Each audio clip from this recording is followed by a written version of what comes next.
11.681. Ова е бројката на вакцинирани против COVID до денеска во земјава, од кои со двете дози на Pfizer се вакцинирани 7.755 лица, со Спутник В 3.263, а вакцината AstraZeneca е аплицирана на 663 лица од највозрасната популација, но се уште не се знае кога ќе биде стимната препораката со неа да не се вакцинираат помлади од 60 години. Здравствените власти велат дека ја следа состојбата и препораките кои ги даваат меѓународните здравствени организации, но и земјите кои досега ја суспендираа вакцината за помладата популација, како Германија, Франција, Данска, Норвешка, Исланд и Канада. Ние бевме многу внимателни и се уште сме. После укажувањето на германската агенција и канадска дека има такви случаи со што го паузираа давањето на оваа вакцина на AstraZeneca на помлади возрастни групи, чекаме официјален став од Европската агенција за лекови ЕМА, која што следната недела треба да има и официјален состанок. И ќе го почекаме тој став заради тоа што сигурноста на пациентите, односно граѓаните, ни е на прво место. Според него, многу е веројатно да се докаже дека вакцината AstraZeneca не е ризична за помладата популација.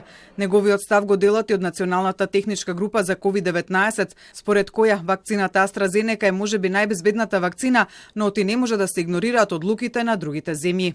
Од Светската здравствена организација веднаш добивме насока дека е комплетно безбедна и за оваа старосна возраст. Од бројките кои што на милионска основа, ви реков, се дадени, дури во популација под 60 години, апсолутно се покажува безбедносниот профил. Но доколку имате вакви наоди, професионално да пристапите кон истражување и потврдување на тие наоди. До Агенцијата за лекови Малмет во земјава каде се пријавуваат несакани ефекти од вакцините, до денеска се пријавени десетина лесни последици од вакцината Pfizer и неколку за Спутник, но и случајот на тромбоидната реакција кај 28 годишната девојка по вакцинацијата со AstraZeneca, која го вклучи алармот за оваа вакцина. Сепак лекарите уверуваат дека длабока венска тромбоза се јавува во нормални услови кај 10 лица на 1 милион граѓани, а студиите покажале дека кај вакцинираните со AstraZeneca стапката е 4 до 6 случаи на 1 милион.